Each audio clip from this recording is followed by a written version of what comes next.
बहनों की लालची भाभी। करिश्मा, रेशमा और मनीषा 3 बहनें हैं। उनका एक भाई भी है, मयंक।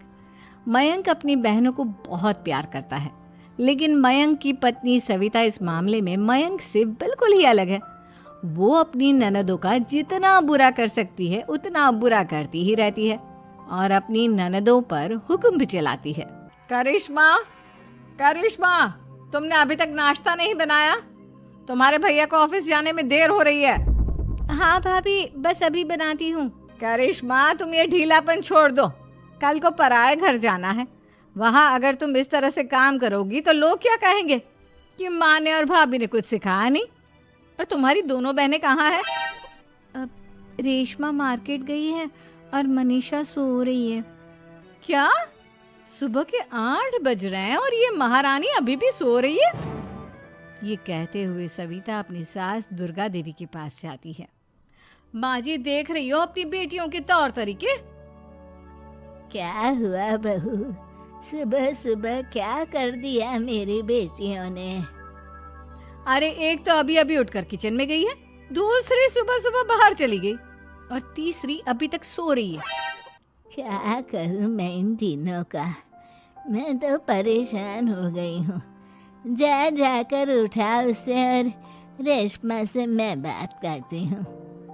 सविता सीधा मनीषा के कमरे में जाती है और उससे कहती है, महारानी जल्दी उठो, सूरज सर पर आ गया है। भाभी थोड़ी देर और सोने दो ना, मैं रात को लेट सोई थी। वो क्या है ना, यूनिट टेस्ट चल रहे हैं। शराफत से उठती है या नहीं, या फिर पानी की भरी बाल्टी डालूं तेरे ऊपर? नहीं भाभी, मुझे बिस्तर में नहीं नहाना, उठती हूँ मैं। मनीषा जल्दी से उठकर बाथरूम में चली जाती है। सभी आराम से बैठकर नाश्ता कर रहे होते कि तभी रेशमा बाजार से हाथ में सामान लिए आ जाती है। रेशमा को देखते ही सविता उस पर बरस पड़ती है। लो, आ गई महारानी। ऐसा भी क्या सामान लाना था जो सुबह आंख मलते ही बाजार की तरफ रवाना हो गई? भाभी, कल आप ही तो चीख रही थी कि घर का सारा सामान मुझे ही लाना पड़ता है, घर में किसी को भी किसी काम से कोई लेना देना नहीं है। अब मैं बाजार जाकर सामान ले आई तो आपको इस बात से भी तकलीफ हो रही है? देख रही हो माँ जी, अपनी बेटी की जुबान कैंची से भी तेज चलती है। और मयंक, आप तो कुछ कहेंगे नहीं अपनी लाडली बहन को। रेशमा, अपनी भाभी से ऐसे बात नहीं करते। चलो माफी मांगो। भैया, मैं क्यों माफी मांगू? आप भाभी से बोलिए ना कि हम पर कम हुक्म चलाया करे। हम इस घर की बेटियां हैं और आपकी पत्नी की ननद है, नौकरानी नहीं। लो कर लो बात। इनकी भलाई के लिए कुछ भी बोलो तो इन्हें बुरा लग जाता है। इस घर में यही इज्जत है मेरी। देख लो माँ जी, आपकी बेटी किस लहजे में मुझसे बात कर रही है। सविता वहाँ से चली जाती है। मयंक को बहुत गुस्सा आता है, वो भी वहाँ से चला जाता है। फिर करिश्मा रेशमा को समझाती है। रेशमा, तुम्हें भाभी से माफी मांग लेनी चाहिए थी ना। लेकिन दीदी, मैंने कुछ किया ही नहीं, तो मैं माफी क्यों मांगू? हाँ करिश्मा दीदी, रेशमा दीदी जैसे ही घर में आई भाभी ही उन पर चिल्ला रही थी। हाँ, मैं मानती हूँ कि गलती भाभी की थी। मैं तो इसलिए बोल रही हूँ कि भाभी ने माँ को तो पूरी तरह अपने वश में कर लिया है। वो हमारी बात सुनती ही नहीं। मयंक भैया हमारे लिए हमेशा खड़े रहते हैं, इसलिए उनकी बात का मान तो तुम्हें रखना चाहिए था ना। कोई फायदा नहीं दीदी, कुछ दिनों की बात और है, भाभी उन्हें भी हमारे खिलाफ भड़का देंगी। फिर वो भी माँ की तरह हमारी किसी बात का विश्वास नहीं करेंगे। इसी तरह सविता अपनी तीनों ननदों को किसी न किसी बात पर परेशान करती रहती थी। एक दिन मयंक अपनी तीनों बहनों के लिए गिफ्ट लाया। करिश्मा, ये तुम्हारे लिए हार का सेट। रेशमा, तुम्हारे लिए सुंदर सी ड्रेस। और मनीषा, तुम्हें किताबें पसंद है ना, तुम्हारे लिए किताबें लाया हूँ। थैंक यू भैया। थैंक यू भैया। थैंक यू भैया। करिश्मा, तुम्हारा नेकलेस कितना सुंदर है। ये भैया कहाँ से ले आए होंगे? मैंने भैया को 3 दिन पहले फोन पर ये डिजाइन दिखाया था और आज भैया ये ले आए। सविता तो अपनी ननदों के गिफ्ट्स देखकर जल गई और करिश्मा का नेकलेस तो उसे भी बहुत पसंद आया था। अपनी बहनों के लिए कितना अच्छा नेकलेस लेकर आए हैं, मुझे कभी कोई गिफ्ट नहीं दिया। मैं आज ही ये हार चुरा लूंगी। रात में सविता करिश्मा का हार चुरा लेती है और इसी तरह उसे अपनी ननदों की जो भी चीज़ अच्छी लगती वो उसे मांगती नहीं, बल्कि रात के अंधेरे में चुरा लेती। इसी तरह दिन बीतते गए और सविता ने मयंक के दिल में भी उसकी बहनों के लिए नफरत पैदा कर दी। एक दिन मयंक ने करिश्मा और रेशमा के लिए रिश्ता देखा और ये बात उसने घर में सबको बताई। माँ, करिश्मा और रेशमा के लिए बहुत अच्छा रिश्ता आया है। वो लोग कल इन्हें देखने आ रहे हैं। आप और सविता मिलकर सारी तैयारी कर लेना। ये सुनकर करिश्मा और रेशमा खुश हो जाती हैं, लेकिन सविता सोचती है, अगर इन दोनों बहनों की शादी हो गई तो घर और बाहर का काम कौन करेगा? मनीषा तो एक नंबर की कामचोर है, उससे तो किसी बात की उम्मीद लगाना ही बेकार है। मुझे इस शादी को रोकना होगा। अगले दिन सभी लड़के वालों के स्वागत की तैयारी करने में लगे होते हैं।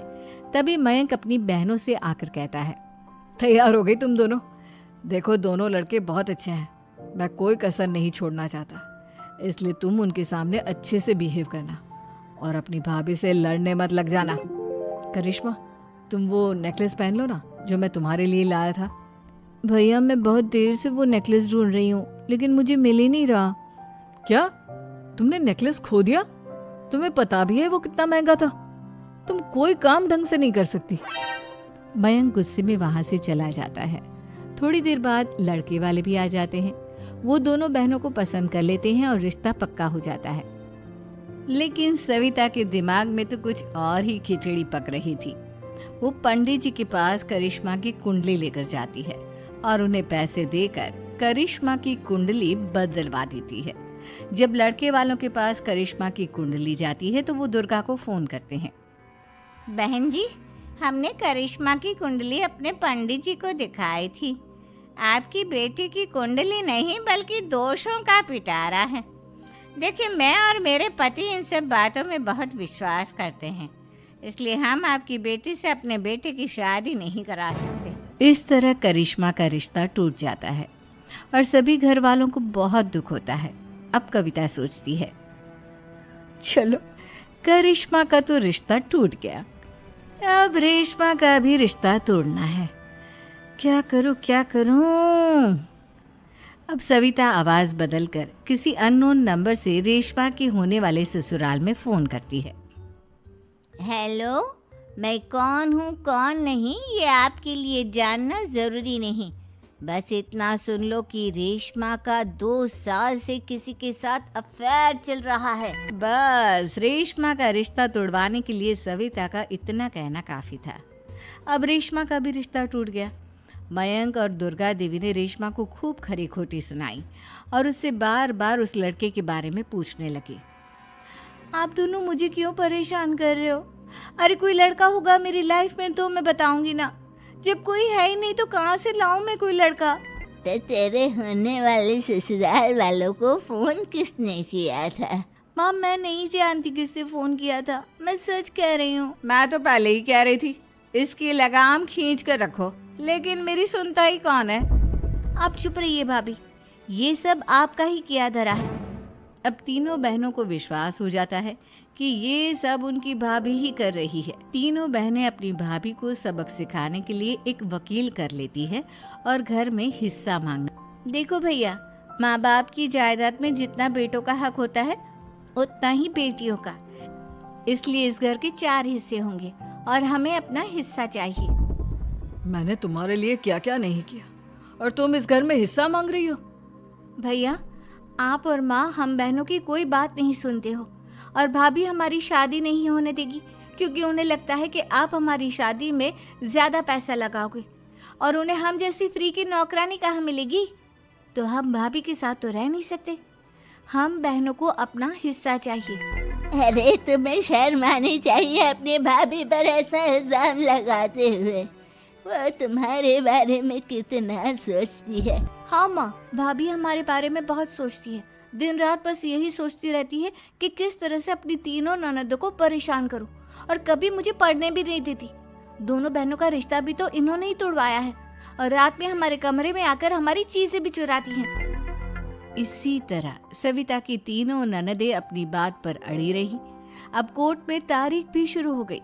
जब सविता को लगा कि उसकी तीनों ननद इतनी आसानी से नहीं मानने वाली, तो उसने अपने पति और सास को सारी सच्चाई बता दी और अपनी तीनों ननद से माफ़ी मांगी।